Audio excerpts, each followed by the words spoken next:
It's Thursday, August 27th, 2020. I'm Rim. I'm Scott. And this is Geek Nights. Tonight, we are talking about our own personal histories of buying stuff online, which wasn't always the thing. Got an opening bit of any kind? I could talk about the bike to nowhere thingy that I got. I don't know. That's not too bad. It's the only different thing that's happened. Yeah, I haven't done much new. I haven't been anywhere. Yep. All right. Yeah, start with that. I'll talk about my exercise bike a little bit then. Did you even ride it? Not yet. Okay. Okay. Oh, you good? Oh, yeah, I'm good. You can start anytime. Okay. So we already did a podcast about like exercise video games or whatever. Yep. And of course we should have waited to do that episode, but we didn't have another show idea, so whatever. But, I recently got this thing called Zwift, which is, it's good and bad, right? So it's basically, the idea is you get some sort of stationary bicycle or bike trainer that has the necessary Bluetooth connections, right, to report so that it can report your power and cadence and whatnot to some other device externally, like a bike computer. And you connect it to your phone, tablet, or computer, and you run the Zwift software. And Zwift is a virtual world where people are biking around, and it comes with training programs and all this stuff. And if your trainer or stationary bike is fancy enough, the game will actually end up controlling the bike to make it harder or easier to pedal, based on, like the world that you're in. So like you're biking up a hill, and it suddenly gets harder to pedal, right? So since the gym in my building, I was like, well, I can't go outside too much. I'm going to go use the trainer, the stationary bike in the building gym. Gyms are closed. I did it for a while. I was about to do it. They closed it. Then they opened it again. So I did it. And then they closed it again. And it's still closed. Our gym is weirdly still open, but no one will use it. Like, no one's willing to use it, but it is open. So anyway, I already had this Wahoo Kicker bike computer that I use for GPS when I'm outside. So I got I was going to get the Wahoo Kicker trainer, which is direct drive trainer, which is where you take off your rear wheel and you directly connect your bike to the gears on the trainer. Those are vastly superior to the ones you keep your wheel on. They're just way more expensive, obviously. It was a lot of money. And I was thinking about getting it, but I didn't get it. And then they came out with a slightly upgraded version. So I'm like, okay, fine. That's the way to get Scott. Like, ooh, GoPro is pretty good, but do I really need a GoPro? Oh, there's a new GoPro. Well, I guess if I'm going to buy one. Now's the time, right? So if I don't buy it now, then I'm never going to buy it. Yep. So I figure winter's coming, right? So. Yeah. And also, all indoor sports equipment is just going to sell the fuck out in like October. So that's the other thing, is the previous version was sold out. This new one came out and they had them in stock. I'm like, well, okay. Yeah. And also the Zwift app thing costs $15 a month. So we'll see if we keep I haven't even paid for it yet. I just had a free trial that came with the trainer. You keep doing it though. It must be pretty good. Yeah, so I'm doing it and I'm streaming it on my Twitch channel, so you can watch me bike to nowhere if you really have nothing better to do. But I found that streaming this has worked out for me better than streaming other video games, because when I'm streaming other video games, I don't say much and I'm trying to focus on the game. Yep. And if I can't. Like, that's why I stopped streaming XCOM, because while that's really fun, it's a lot of energy. It's not the same to just like when I'm playing a game by myself, just like sitting there like a schlub playing my game, versus like, all right, like and subscribe. I'm going to attack this guy because of this reason. Like, I can't keep that energy up for 4 hours. That's not fun. Real streaming is hard. Real video game streaming is hard work. But this is not hard, because when I'm on a bike, talking is sort of natural. Like, I bike with someone and I talk to them, right? Yeah. So I finally got a pretty good setup where you can just, it's like bike and chat. It's really good. Plus the Zwift, app makes riding the stationary bike like way, way, way better. And I like, okay, I knew in advance. Yeah, it communicates to the trainer, makes it harder and faster to pedal. Yeah, there's a poorly rendered, low, graphical quality CG world that is definitely way less than $15 a month should get you. That you see yourself biking in, and there's races in there, which I'm not doing, and all this other stuff. I knew all that in advance, but after doing it, it vastly exceeded expectations. Like you're biking up a hill, It feels like you're biking up a hill as much as it's going. Yep, because I've been on non-trainer exercise bikes where, hill mode, the pedal just gets harder to pedal. It does not feel like I'm actually biking up a hill. It feels like my brakes are stuck. Yeah, no, it's so smooth and so quiet, and it doesn't disturb people around versus like the wheel-on trainers make a lot of noise, so it bothers the other people living with you. You obviously need a fan blowing on you while you're riding this. And you need a towel to cover your handlebars so they don't get all sweaty and But stuff you need like a dynamic blower so it speeds up the blowing if you're going faster. They do sell one of those. I know for those like exist. $1 zillion, and they sell a bunch of extra accessories you don't need, which I didn't buy any. I need a UV lamp so I get the sunburn I would have gotten. But yeah, it greatly exceeded expectations, and I keep using it, and I'll probably keep using it through the winter. We'll see if I ever stop paying for it. Right? It sounds like it does enough. Like despite the, kind of like VR is a similar thing in that despite the low quality of like the visuals it's showing you, I feel like it's enough for your brain to sort of map everything together. Like, yeah, it's kind of like biking. Like, okay, I'm biking now. Like it puts your brain in a different mode. And the way the training programs work is this thing called ERG mode, where instead of, the difficulty matching the terrain, what they do is they actually set when I was, just biking on the stationary bike in the gym, I was like, my plan was stay at 90 RPM regardless of difficulty. Make it easier if you have to. Just stay at 90 RPM for as long as for the time period. I mean, that's kind of how I bike. Like my goal is same cadence. Outside. Yeah. I was trying to simulate biking outside, which is stay at 90 RPM unless you're going up some crazy hill and you can't, and your lowest gear, right? But otherwise, always shift to whatever gear that you can bike at 90 RPM in. So the trainer, though, the ERG mode, what they do is it's not about the RPM. It sets the trainer at a particular wattage. It forces you, even if you shift gears, like let's say you shift into a lower gear, right? Your cadence will go up, sure. But it's going to get harder to pedal relatively because it's forcing you to put out a particular wattage constantly. If you could shift into a higher gear and suddenly pedaling will feel a little bit easier, kind of, your cadence will be lower because you're putting out the same wattage though. Right? So that's the way the training works. But the trick with that is that if you can keep it up, you're good to go, right? As long as you keep pedaling, it's A+. But if for some reason like you get some weakness and you can't keep up with the wattage, you end up in a spiral of doom because your cadence goes down, so it makes it tougher, and your cadence goes down and it makes it tougher, and then you get stuck. That's right? A lot like when you're biking up a long hill climb and you run out of steam, but you're already in your lowest gear. Right. So I'm doing this training thing that's going to determine my like something threshold power or whatever and measure nonsense and whatnot. Yeah. There's lots of factors there, like your VO2 max matters. Yeah, there's all kinds of ramp, but it was like, okay, do 100 watts for 2 minutes. Okay, now do 205 watts for 1 minute. I'm like, it's like, oh God. That sounds a lot like when I got a VO2 max like test at the doctor when I was in high school. And it was just like, bike harder, bike harder, bike harder, bike harder, till you couldn't bike any harder. Yep. But yeah, the heart rate monitor that goes with it, I don't have that and I don't care too much, but that's sold out. Oh. But you could probably use any Bluetooth heart rate monitor. You could, but there's one that goes with it specifically. Yeah. I might as well get all the stuff from the same company for maximum compatibility. Right? Yeah, I mean, that's what I do with cameras and everything else. Like. Yeah. So the point is, if you want to come watch me bike in place, but really just talk to me about anything, not just biking in place, you can come to my Twitch channel. I'm doing it somewhat frequently, actually. I have a good setup, so that makes it easy to do. And if you want to bike in place, you probably want a setup that is cheaper than this setup. Yep. Like instead of getting a trainer, because I want to do more like spin class style, like just cardio training in the winter. And I'm only interested in biking outside, so this is basically replacing biking outside or helping me bike outside better. See, I have a different mode. I've been running a half marathon every week since the quarantine started, and I have not missed one, but I can't do that in the winter, and I'm not going to do it on a treadmill, one, because I don't want to go to the gym downstairs. I don't want to have a giant treadmill in my apartment, and running on a treadmill for 2 hours is the literal definition of hell.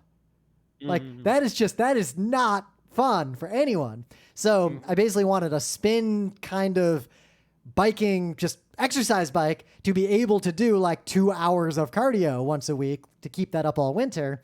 So basically my plan will be like every Saturday morning, I'll get up, I'll get on this thing, I'll bike hard for 2 hours while I like watch a movie, play a Switch game. Yeah. The setup I have is, I mean, if you count the cost of my bicycle, because it's using my real bicycle, right? So the price will be very high. Yeah. And you know, using your real bicycle, that's a lot like buying a new computer around a fancy video card you already own. But I mean, this bicycle, when I have to go bike outside, I take it off the trainer, put the wheel back on, right? Yeah. So to get dual use out of it. Yep. So in the news, there was one like really big news, and you have to pay attention to this because regardless of if it continues or not, it was a historic moment. And seems like it's not going to may or may not yeah, it seems continue. like it might not continue. But basically, if you somehow, like even people I know, like didn't notice this news right away, but basically the NBA went on strike. They didn't use the word strike because there's contractual obligations and legal nonsense. Yep. But like the NBA is not allowed to strike. But it was a strike. Yeah. So basically, and I'll link to this article that talks about why it was a strike, not a boycott. But the point Obviously. is, the Bucks. Boycott means you're not buying something. A strike is you're not going to work. They didn't go to work. This gets complicated for a lot of reasons because there are a lot of groups in America who are either contractually or in some cases legally not allowed to strike. That's why like teachers unions, they can't strike in a lot of states. It's illegal. Well, they can as long as they can't just have legally to make sure, strike. Right. So when a strike is illegal, right? When it's a striking wildcat is illegal, strike, meaning right, there's no official union moment. Well, wildcat strike is different from an illegal strike. So you can have a wildcat strike even if it's legal to strike. True. It means the union didn't officially say it was a strike. Right. The union didn't declare a strike. The workers just stopped working. Yep. Right. You can also have a work slowdown. You can have a work stoppage. You can have a sick out. The original point is that if it is technically illegal for you to strike, example, teachers union or something like that, right? It's not actually illegal for you to strike. It's only all that means is if your strike fails, there will be severe consequences. Like you'll all be fired and maybe sued. If you have, even if it's illegal for you to strike, I'm in an X union and we're not allowed to strike because it's teachers or something. If you just strike successfully, if your strike works, then you won't face any of the consequences from the law for the strike being illegal because you won. Yep, because no one with a gun is going to come to your house and force you to do your job. The only exception to that, the only people who actually can't strike are the military. Sure. If you you'll be AWOL and you'll be arrested. That won't go well. Unless the MPs are also on strike. Well, at that point, that is not a strike. That is a coup. Yes, I believe so. But this was historic because basically, and you can read the news. Like, we're not going to try to explain to you everything that happened. You can read like real journalism that covered this. Also, this situation is evolving rapidly. It's like 6:30 p.m. Eastern time on Thursday. So like stuff could move real quick. Like last night, stuff moved real quick. But basically, the Bucks decided they weren't going to play Game 5 because in solidarity with racial justice concerns because another black man was murdered, shot by the police. He didn't die. He was shot 7 times. But yeah, but that was 7 too many times. Well, yeah, that obviously police violence against black people is a huge problem in the United States. But they decided they would not come out of the locker room. They're not going to play Game 5. So a few other basketball teams also said, possibly spontaneously, you know what? Yeah, we're not going to play either. That's a good idea. Some MLB teams did this. The Detroit Lions said, you know what? No practice. Fuck it. No practice. We're not going to take the field today. And a bunch of soccer teams did this. A bunch of minor league, women's hockey. This spread real quick. And a huge chunk of professional sports in America basically struck last night. All in support of racial justice. Some of them are unstriking. They didn't last very long. Yeah, so this gets tough. That remains to be seen. There is an article, like Dateline today, a few hours ago on WAPO that I'll link to. The NBA's short playoff halt was the sports world's boldest push for racial justice in decades, but it also links to an article supposedly saying that the players have agreed to resume the playoffs, at least in the NBA. Yeah. I mean, we're two white dudes. Like, we don't get to say what the players should do. All I will say is that this is a powerful moment, and those players have a lot more power than some of them might realize right now. America's got a lot of bread and circuses. I think My the hope is circuses that- are very important to the continued tolerance of our societal breakdown. Yeah. My hope is that, like, okay, we couldn't, it's like everyone hopes, at least, the good people, right? We hope, like, oh, well, we don't actually hope for a strike. We hope to just solve the problem. We hope for have. the rise of just see- fascism to be blunted and for a Right. reasonable government to take power. We just see massive strikes as an effective tool that we have Because that they are not being used enough. are. Yes. Strikes are such a powerful tool, but only if they succeed. Right. So, it's you kind of imagine like your dream, like, oh, everyone just doesn't go to work today. Everyone, like nobody. It's like that'll fix everything, and it probably would. It Yeah, would it would. fix a lot. There's a precedent for that in other countries over the years. The stock market would go, "Yee," and every rich person would go, fuck, fix this. Or like, right? there's other types of strikes. Like, here's a crazy scenario. This is not likely, but imagine if the wealthiest states within the United States, like at the state level, like say things got bad enough to where New York and California were just like, we're not going to submit federal taxes. We're just not going to send money to the feds. We'll see what happens. But the point is, like that's a strike that can everyone happen. imagines, we imagine this giant strikes, like, but you can't have something like that come out of nowhere, right? You can't just, that's not realistic. That's boots on the ground. That's organizing, like with a capital O. There's like hard work. It's like a fantasy, right, that you would have, right? Especially because America has mostly destroyed the infrastructure of unions being able to coordinate such an action. Even a strike like this of like one day, right, can sort of be like, okay, we do one day now, and then next time we do like a week, and then the next time more people join in, and then next, right, and it could be, finally getting the ball, little snowball here a little bit. Get the ball right? rolling by preventing the ball from rolling. That's right. Yeah, like this was a powerful moment. Like some people walked out of other positions in sports. The cool thing, like one of the things I really appreciated was that a lot of the coaches and a lot of the staff are white because there's obviously a lot of other disparity problems in these leagues. But as far as I could see, all the coaches of the teams that refused to play not only like affirmatively supported their players, but also stepped back and let the players explain what was going on.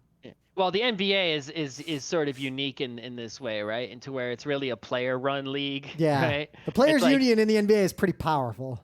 It's not just the union. The union isn't as strong as, say, the baseball union. No, the baseball is the most powerful. But because of the structure of not just the history of the league and the history of basketball, right, and the involvement of black people in basketball, right, but also the structure of the game itself. Here's some GeekNights territory, right? Basketball is 5-on-5, right? And it's a game such that just a few good players is like, you have Michael Jordan, right? You get Scottie Pippen, and all you need is a Dennis Rodman. The other two people, right? Like they're good, but yeah, they're good. I mean, they're good enough to play professionally. You got to be good enough to be on the court with the stars. Right, but the stars are 90% of the story. You can just get like 2 to 3 star players on the court, and the rest of the people, as long as they're NBA level, it's like you're going to be good enough to win, right? So a few players, like, are huge stars. They're not wearing helmets, right? You see their faces. They have personalities. They express themselves, right? They're not like hockey player robots, like, not saying much. Right. Though props to Evander Kane for saying a lot recently. But. Yeah, they have huge endorsement deals. They're public figures. They get involved in other things besides their sport a lot of the time, right? So because of the nature of the game and just that a few star players are what makes the team, the player chooses the coaches, right? If you're the star player, you're more important to the organization than the GM or, anyway, right? Whereas in baseball, it's like, no, the owners, the GM, the coaches, the managers, they run the show. You're just some player, even if you're the star player, right? You don't run the show here. You can't pick. You can't tell us what to do. Because individual players have relatively little input into the result of the game compared to basketball. Right. So that has allowed that unique, happenings to happen in basketball first, and other sports are largely followers in these things. But individual sports have a long history, right? In this, right? Your Olympics, plenty of politics in the Olympics, right? You got your, I think Naomi Osaka refused to play tennis, I think. Yep, I saw right? that. Like that's what the situation is evolving rapidly, and even if Right. the NBA resumes play, I suspect a lot of the other teams in other sports and leagues will not resume play, and the situation's fluid. Pay attention to this. The biggest, like a general strike, could possibly be the impetus to solve a lot of our racial violence problems in America. I want to see some strikes in like, some other entertainment. Like really, just imagine, I just want TV to turn off. Just But like, look, the writer's strike, shittier TV made just as much money. In fact, probably made more money because the quality didn't actually matter. well, that's because they only lost writers. I'm saying like the people who are keeping the TV on go on strike. Like Yeah. there's literally people go to their cable box and there is nothing on, right? Like they can't even find someone who you can wanna talk about that? run the What- machinery to what if broadcast reruns. The console room network admins at tier 2 ISPs could go on strike, and the internet would stop working in about 3 weeks. That's also true. Like the whole internet would just stop working. I'm not kidding. People at like say Verizon can just turn off everyone's phones. And even if the Verizon CEO is like, he wouldn't be able to find someone to turn them back on. Yeah. But Like here's the key. Part of the reason why we haven't had like a general strike to respond to the rise of fascism and the murder of black people in America is that if you strike, even if you is an organization, like even a powerful union, if enough other people don't strike at the same time to give you a critical mass for the movement to succeed, then you basically suffer all the consequences of your strike personally with no positive outcome. Like you, If you look like, the Spectrum strike is still ongoing, I believe, right? So an ISP/cable company in New York, Spectrum, used to be Time Warner, the evil bad one that you try to avoid, Yep. right? All of their like support workers, the ones that would drive around in vans fixing people's cable, right? They basically have been on strike for a very long time now. the longest strike in U.S. history.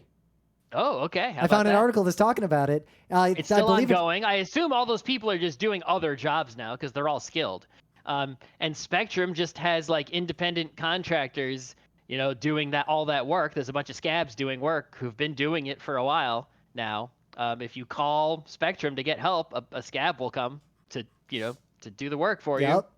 And that's so like, yeah, it's like I really want that strike to succeed, but so far it's just been a failure. All they basically did was quit.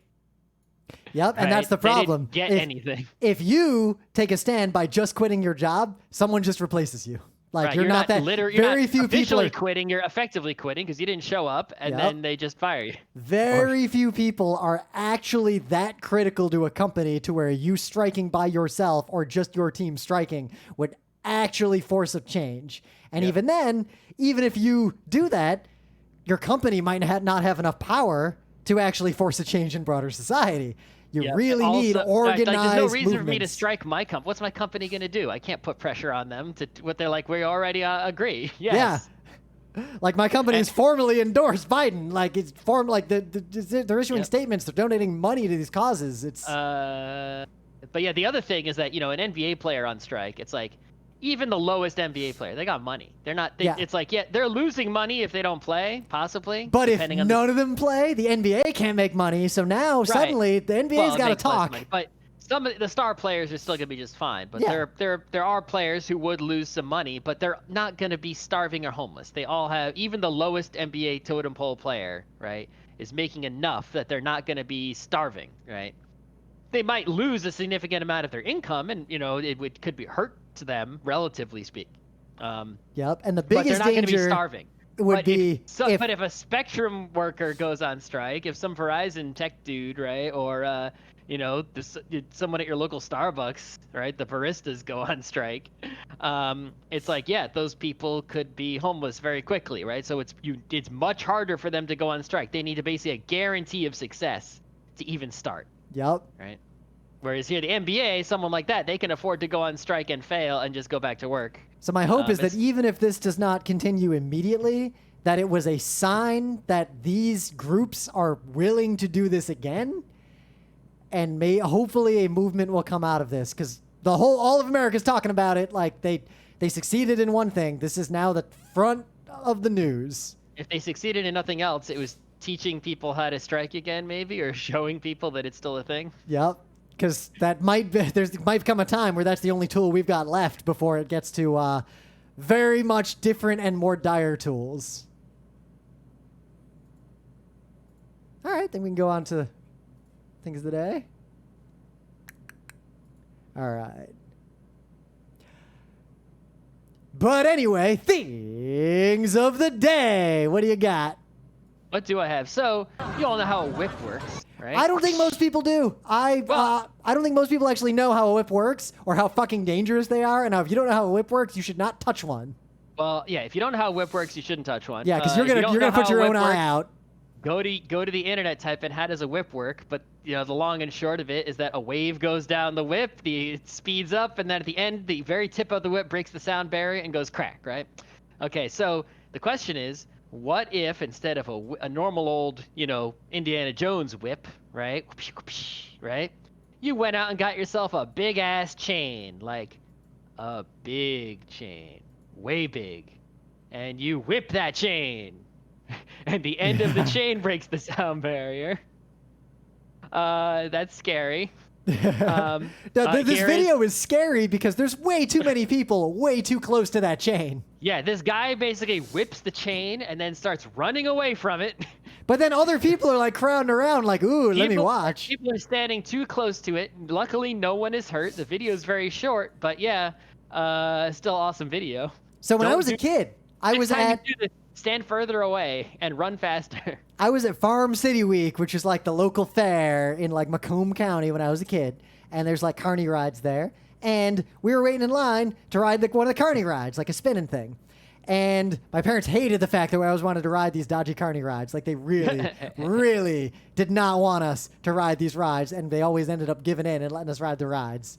But these rides were not safe, obviously. No kidding. So we're in line and the chain that drives like the center shaft of one of these spinning things snapped. So now it was no longer a circle. It was just one long whip. And it did this thing. It like flew out.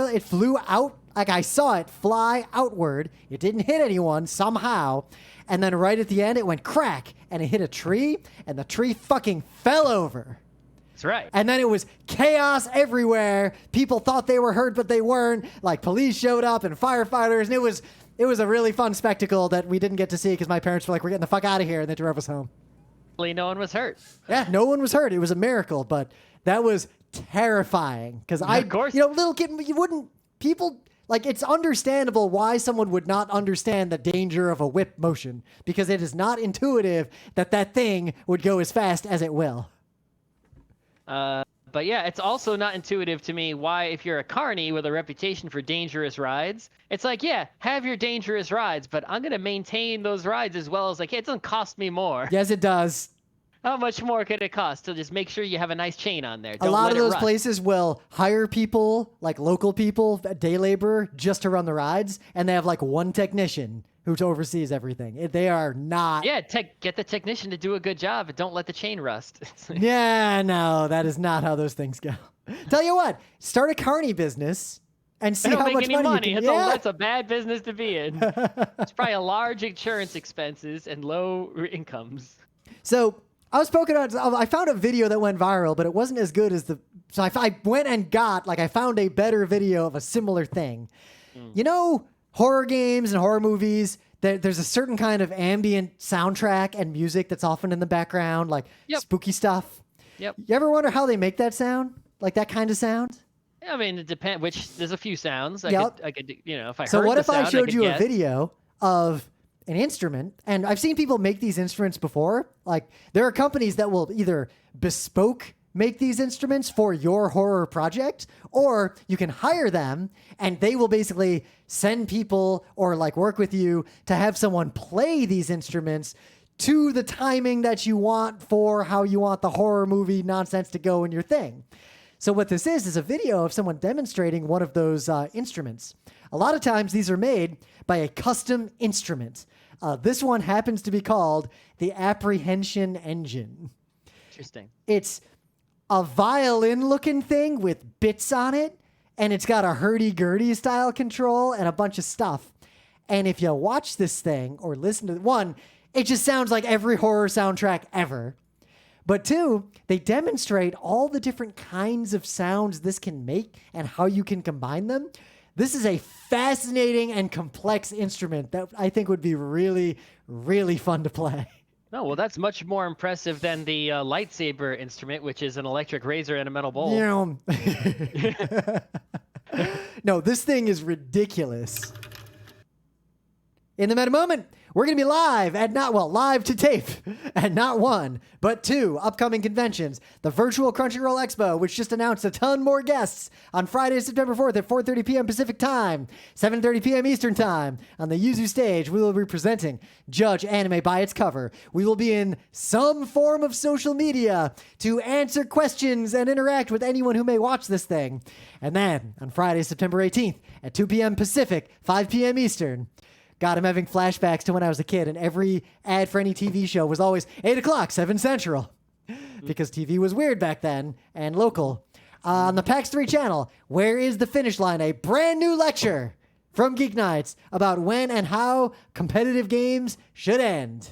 Yep. So we've already recorded and submitted these, so they're gonna play them if they approve them. If they don't find anything they don't like. I haven't gotten an email back telling me to never contact them again. So far so good. Seems like they're going to show them on their channels.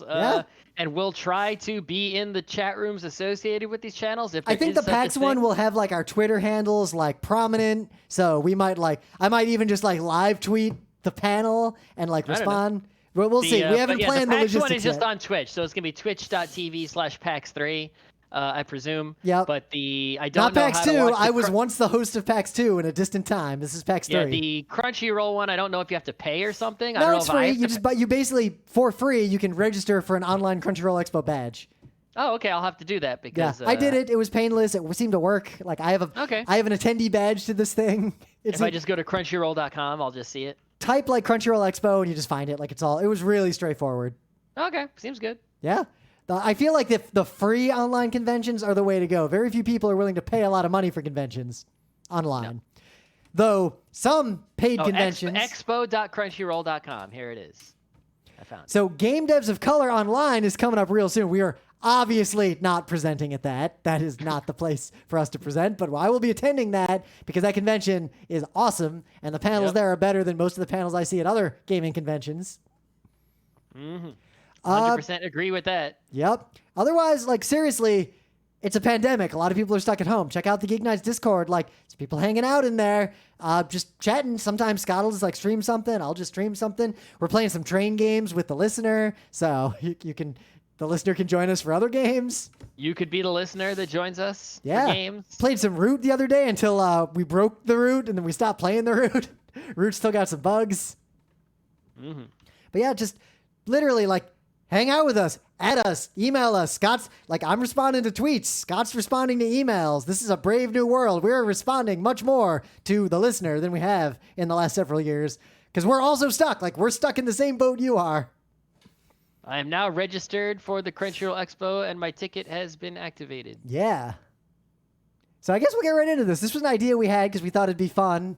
We came up with it randomly while we were doing another show. And basically, the gist of it is that, one, until relatively recently, you could not order things online. Like, that was a new thing. I remember there'd be the blue screen at the end of a TV commercial where you could call a phone number and either read a credit card over the phone or, like, do COD, which I don't think anyone listening to this will remember or know what collect on delivery was. I don't think that's even a thing anymore in the U.S. I think it might still be. But, yeah, the point is that there was a catalog phone, right? There were phone and mail-in catalogs, right? You know, shopping from home, QVC, stuff like that, before the web and the internet.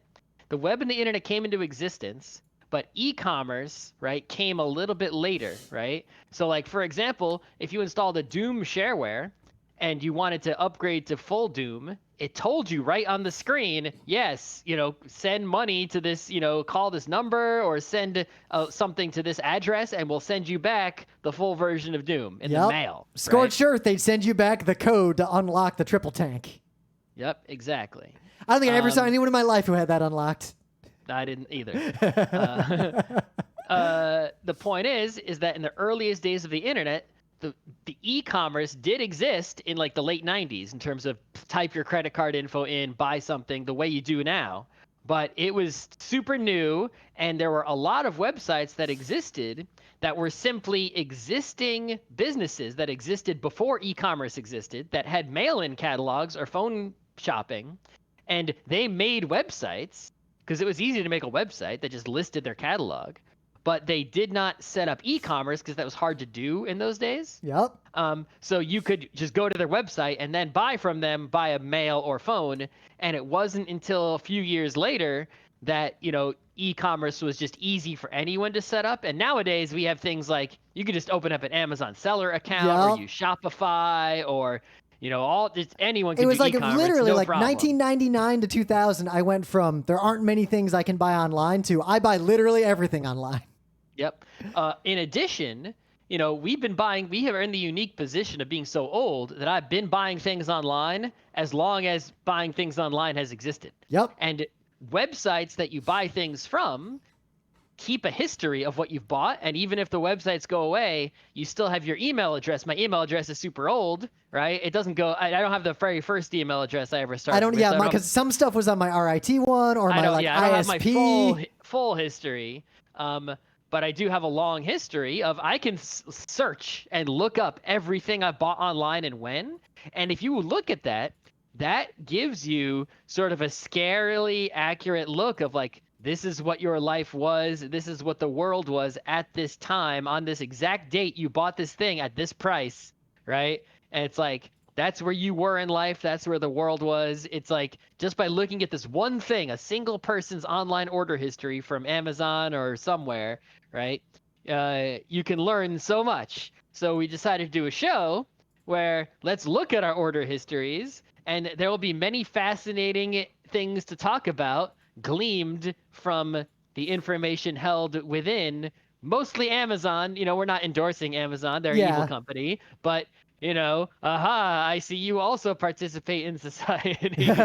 I do have a short list of things I bought from like the prehistory, like before, right. like so things. Let's talk about that first, right? Yeah. So what did you buy online, like so old, so long ago, you don't really even have a record of it? I'm not going to talk about the first thing I ever bought online ever because I bought it by mailing cash in an envelope to some guy who then opened up a BBS account so I could download wares. But it was 1996 because I wanted to have an account on Sierra's The Realm, the first graphical MMO. Oh, I guess that counts as an online purchase of sorts. Yeah. So you put your credit card number into a website and like did stuff, and then your account would activate. And I did this with my parents' credit card. That was the first time I ever completed a transaction entirely online without mailing a check or cash or something. 1996. Yeah, I guess AOL had a lot of things like extra stuff you could have put a credit card in for to get more stuff, right? Like you go to a AOL channel and it's like, yay, to do this thing costs money. I would just never do anything that costs money. Yeah, pretty much. Ever. Oh, I don't want Mad Maze to be better. I don't give a shit. Yeah, that was 0 times I did that. The first things I bought online were mostly computer parts for my first computer that I built in the late 90s. Some of those things I ordered by, I think, it's like TC Computers had a website, but there was also a website, buy.com, which is like one of the first big e-commerce sites. Apparently it's now owned by Rakuten, but they had like buy.com, which is just buying stuff. But the one I went to was buycomp.com, which is selling computer stuff specifically. So the way it worked is I would go there, I would add stuff to my cart, check out, then I would print a piece of paper, write a personal check, put it with the piece of paper in an envelope, mail it, and after the personal check cleared, then they would send me the stuff that I had ordered. So it took a while. It was faster than you think, but still obviously slower than one-click shopping on what we have today with a credit card and whatnot, or PayPal or anything. Yeah, there were no PayPals, basically. PayPal didn't exist quite yet. Or any other sort of Apple Pays or any payment mechanisms. They weren't around. Well, because like in 1999, I wanted to get anime fan subs, and I did a transaction online, but then I had to mail a check to the guy because he didn't have a way to process credit cards. Yep. PayPal came into existence in what year? Let's see. I've never had a PayPal account ever, and I refused to use it my whole life, and I somehow got away with that. December of '98, PayPal came into existence. I remember in '98, like I didn't fucking trust PayPal and refused to use it. Oh yeah, but PayPal now is actually kind of trustworthy, especially if you're gonna shop. If you're gonna buy, I use it because sometimes you go to a site where you don't trust that e-commerce site. It's kind of shady. Yeah. Right. And it's like, oh, it's just some guy's like, tiny little e-commerce store. It's like, well, I'll use PayPal because I don't want to put my credit card info onto this weird site, right? And PayPal is actually mostly good for if you're a customer buying stuff with it. I just would not recommend it even today as a store receiving money. You can get grifted by them in quite a few ways. Yeah. Right?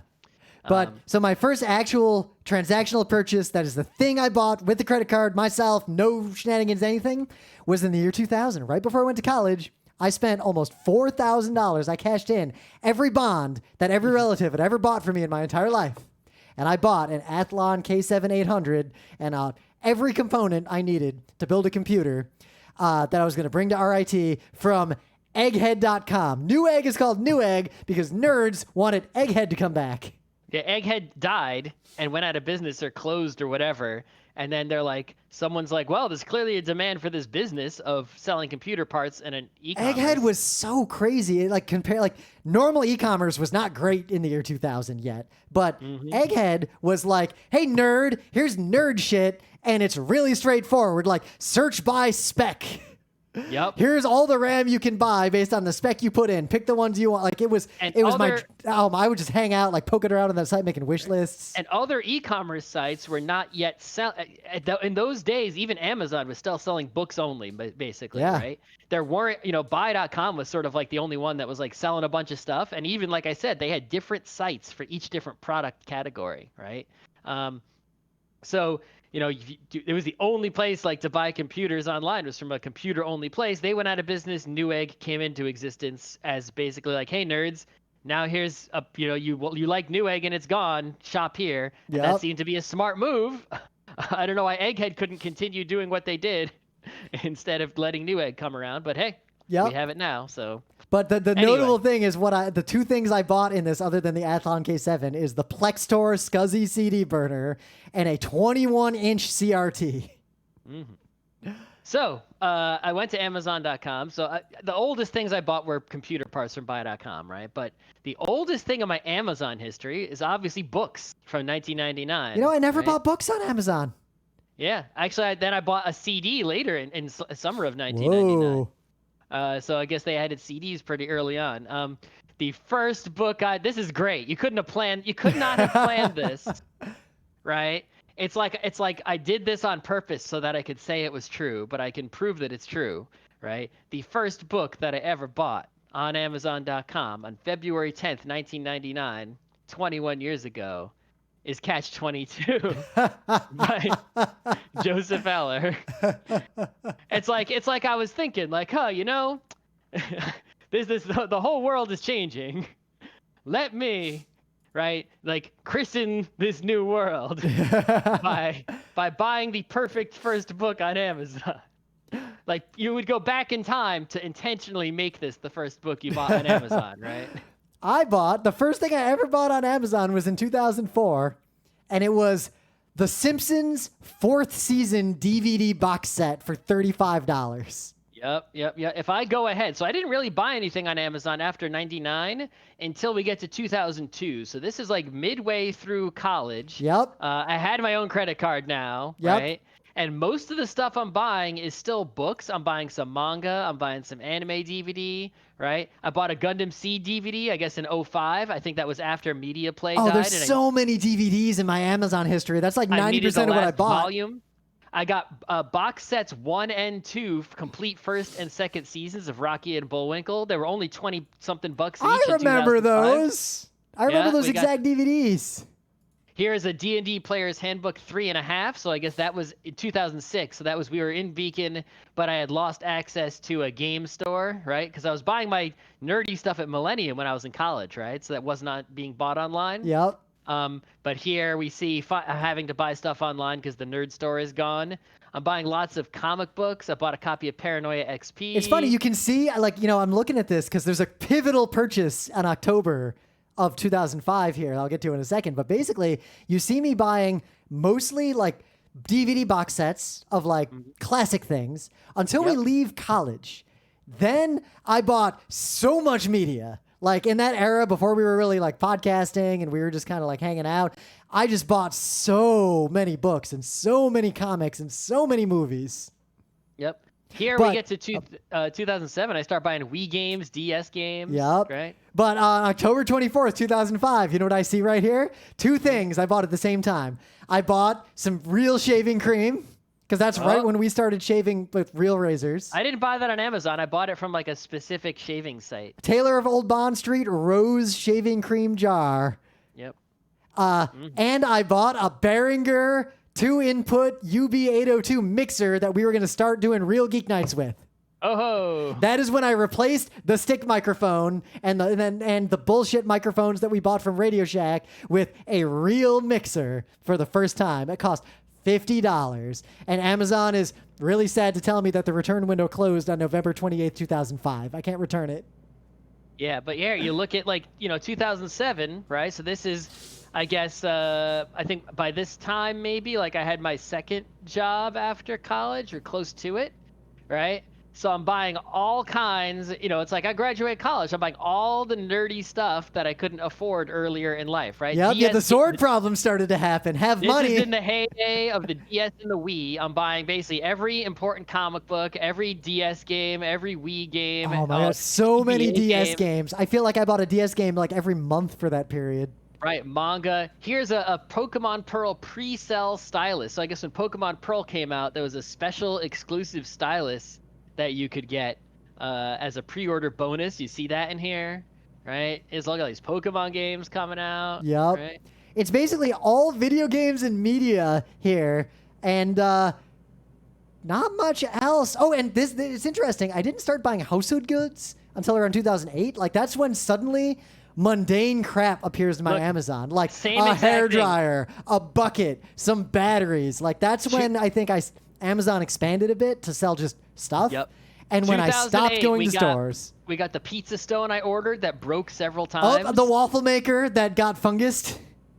We got the giant crock pot that was too big. Yep. My ice the soldering bucket. iron that I still have to this day that I still use. Yep. Because that 2009, 2010, especially, that's when we were moving to the city. And suddenly you see me buying like a lot of light bulbs, bunch of coat hangers. Oh, wow. Still, even in 2009, I bought a giant pack of CDRWs. A whole bunch of Eneloop batteries. We discovered Eneloop batteries. I think we both bought the Eneloops at exactly the same time. Prince of Nothing books. Yep. Right? Embarrassingly, I see an order where I bought 3 copies of some fantasy novel and 3 copies of The God Delusion. I'm pretty sure those were gifts for relatives. Because we didn't know Richard Dawkins was a piece of shit back then. Yeah, here's the knife block that I still have in my kitchen in 2009. Yep. But it's interesting it's weird to see this transition of like buying computer technology online because nothing else is online to buying all nerd media online because it was cheaper than going to the store. Like I wasn't buying DS games on Amazon because it was easier. I was buying it because it was cheaper than GameStop. Mm-hmm. But then there's a sudden switch of only buying nerdy stuff online to literally buying everything online. Like as I go to 2010, 2011, it's obvious that this has replaced almost every store for me. And I literally just don't buy anything anywhere except on Amazon or Sweetwater or Newegg. Yeah, once you get to 2009, 2010, it's like each year is several pages of orders versus the previous years mostly fit onto one page or two. Oh, there are 14 pages of orders from 2019 on Amazon. Oh, let's see what let's look at 2019. God. It's my whole life. It's everything I bought is here. In 2009, I have how many pages? Hold on. 6. 14 is what I got. 6 pages. Oh. I bought less than you last year. You know what's depressing, though? You know what I bought on December 11th, 2011? Risk Legacy. Do you know what remains unopened in my closet? I think we opened it. We never played it. I know we never played it. Maybe. We definitely never played it. I bought it in 2011. It's really strange to see stuff that like I own, I still have, I still use, I still know I have, right? Yet somehow it's like I really have had it for that long. Like Yeah, I'm I've had feeling that with for a lot of things. Here we go. Here we go. For example, here's a 7-pack of headbands, right, for my head, right? Yeah. So this is from 2012, right? So I guess I've been bald longer than 2012, and I guess around that time I realized somehow that I was, oh yeah, because look, I bought the crappy bike trainer that I got rid of for the $50 one, right, around the same time, and I guess it looks like a week later I realized that sweat pouring from my head was a problem. And I ordered a 7-pack of sweatbands, right, for my head, and I'm still using those the $10 for 7 sweatbands. I was just using those the other day on this vastly superior. So bike last trainer. weekend I went rollerblading a bunch because like I used to rollerblade a lot because I grew up in the 80s and 90s. Like that was the thing. Used to go to roller rinks.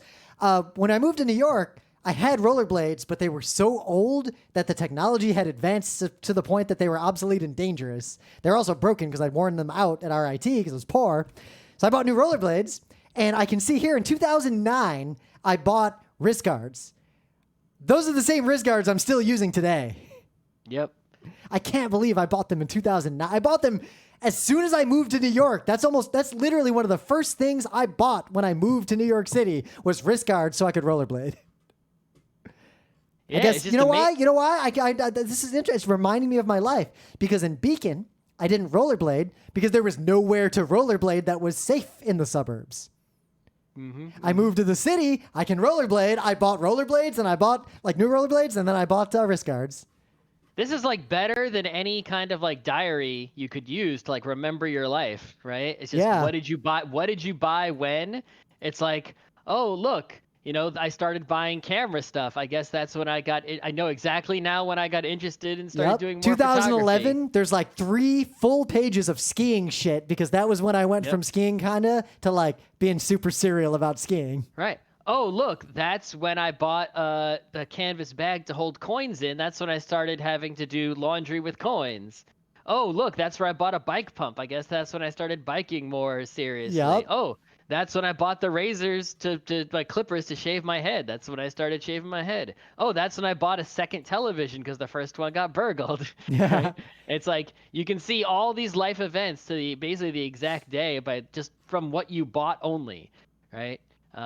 Which is why, you know, privacy concerns are a thing. Yep, this data could definitely be used to figure things out about me as I'm looking through these things I've bought. Yep. But the other thing I noticed going through this over the years, I bought increasingly big, like expensive, large, like things on Amazon up to a point.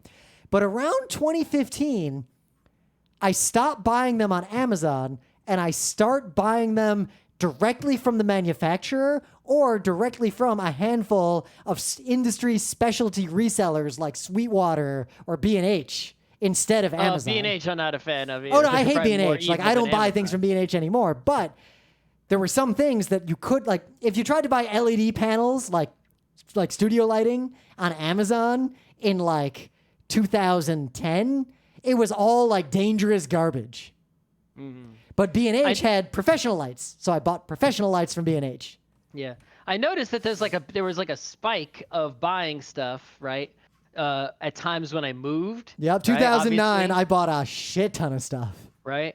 And you know, times when my life situation changed, I had to buy a lot of stuff. And then it's like it's like over time, it's like now not only do I bring stuff from my previous places I've lived, but it's like I've really, especially recently, right? And not just because of the pandemic or whatever, but like buying the amount of stuff I buy, it's not like I'm buying nothing, but it just goes way down. More and more of the stuff I buy is simply restocking consumable consumables. Goods. Like, what am I buying in 2020? Like, I'm going back through my list. Other than I bought a ton of stuff for our panel production pipeline because of the pandemic, but that's a special circumstance. Batteries, dishwasher tabs, Let's sponges, see. Batteries. I'm looking at Amazon right now. Liquid, I bought a pack for of other people. I got a pack of quadruple A batteries. I got some paper towels, some toilet paper, Cliff energy shots, the gels. I keep just buying those over and over again. Yeah, lots of cleaning equipment on here. Yeah, for some reason. Replacements for stuff that broke, I see here. right? I can tell there's the day when I must have been sick of all my old socks because I remember I did a sock purge and I got rid of all my bullshit old broken socks and I bought like 10 pair of the exact same Smartwool running sock to use forever. Like I bought all these socks all at once. Yep. And also being a nerd, right? Where at least the kind of nerd we are, where your computer is such an important thing in your life, right? And like building the new computer is like a big event, like every 5-6 years or so, right? It used to be more frequent, now it's less frequent. You go back to Newegg, you can see exactly which computers you got when, right? Because I'm starting to there was a point at which I was like, this is my first computer. This is my second computer. Yep. Right? And then eventually it's like, which computer is this? 6? I don't even know anymore. There was a computer. I was thinking back and there was a computer I forgot about that I built around 2006. Used for several years and forgot, right? Yep, because that computer was not, it was an 8-bit motherboard and it was not stable. I remember that computer. I remember the day I built it and the power supply didn't work and I was in a pissy mood all day. All these memories came back from November of 2006 when I built this computer with a bullshitty motherboard. Because honestly, 2006, bad year to buy a computer. That was like the height of Athlons not being stable, but good Intels were not cheap yet. Yep. But yeah, it's like I go back and I can see exactly which computers I got when, computers I built for other people, HTPCs also. Yep. All that stuff. And it's like I can even track my own, even though that's less of a privacy concern. Like someone else who sees that won't be able to learn much from it, right? They'll just say, oh, Scott bought computers every 5 years. Okay, every 4, 5, 6 years. But I can look at that and just because of my memory plus the order history, right? I can get a better reminder of my entire life, right? Yeah. Where I was, what I was doing, what life was like. Literally just from looking at that order history. Seeing 8-bit computers only. 8-bit AB9 Pro just brought back a flood of memories from that year that I would never have accessed again otherwise. Yep. I hated that motherboard. Also, every computer I bought, it's funny, I noticed something looking at all the computers I bought, because now I'm in front of me, literally every computer I've ever bought. Every one of them has a bunch of external, like 5.5-inch drives doing shit. They all have a DVD player. They all have, except for the first one, because DVD player was too expensive back then, and like a CD burner, and then that just stops. Like, my new computer doesn't even have an external port. The other thing is that you can try to do the opposite, right? Think about a life event you had that was so significant that you wouldn't forget it ever. Mm-hmm. And then go and look and find your order histories, or just check your email for order, if you don't want to go to like any particular website, for like, your email at the time or your order histories at the time, right? And you'll learn about like, oh, this is, you'll sort of put pieces together like, oh, I bought this stuff and did these things. And that was like the same week as this other, like, this vacation I went on that I could never forget, right? Or it's like, oh, look, there's the stuff I bought before the vacation, right? And then here's the stuff I bought when I got home, right? It totally makes sense. Yeah, oh, look, I bought a new luggage. Then I left, right? Then I came back. Then I bought I don't know, some sun lotion because I burnt myself horribly. I don't remember. I don't know. That's not something in my list. That's just something I thought of. Yeah, I'm just skimming through here, like randomly looking at stuff because there are some things like cell phones are not here because until recently you didn't buy cell phones online. You went to like a cell provider store and bought a cell phone. Every cell phone I bought is either from a cell store, either from a phone store or from an Apple store. I remember going to the mall to buy my first cell phone.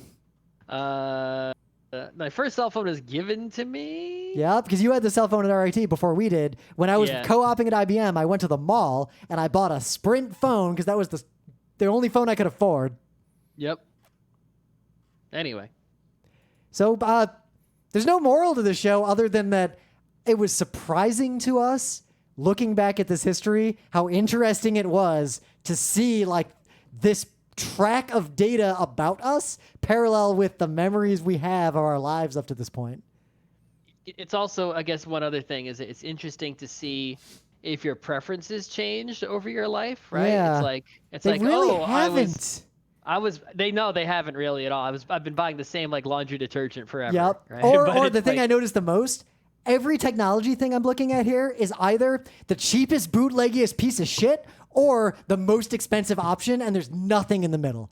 Anything I've ever bought, I've never bought a middle of the road thing. I either go big or I buy garbage. I can see book club books that I've bought for the podcast in here. Yup. Oh, man. This is like, it's just fascinating. So yeah, everyone go check out your order histories. Hope that no one ever leaks them to the Yep. world.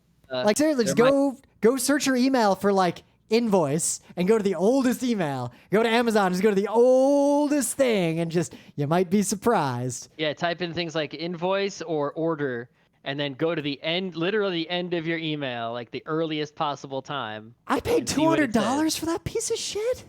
Okay. In 2013, like I was saying, LED panels weren't good until recently, and they were expensive. I spent $200 in 2013 for an LED panel that I still have that is like the most dangerous, poorly soldered piece of shit. I should probably just throw this thing away. I still have it. I don't use it. It's like buried in my video equipment box. Yeah, you cannot buy this thing anymore. They do not sell this thing anymore. Nope. All right. I'm hungry, so we're just going to stop there. I'm also hungry. I think that was a fine show. Stop the stream. Oh, I got to take my pivotal turn in that train game, too. Oh, here's my oldest purchase.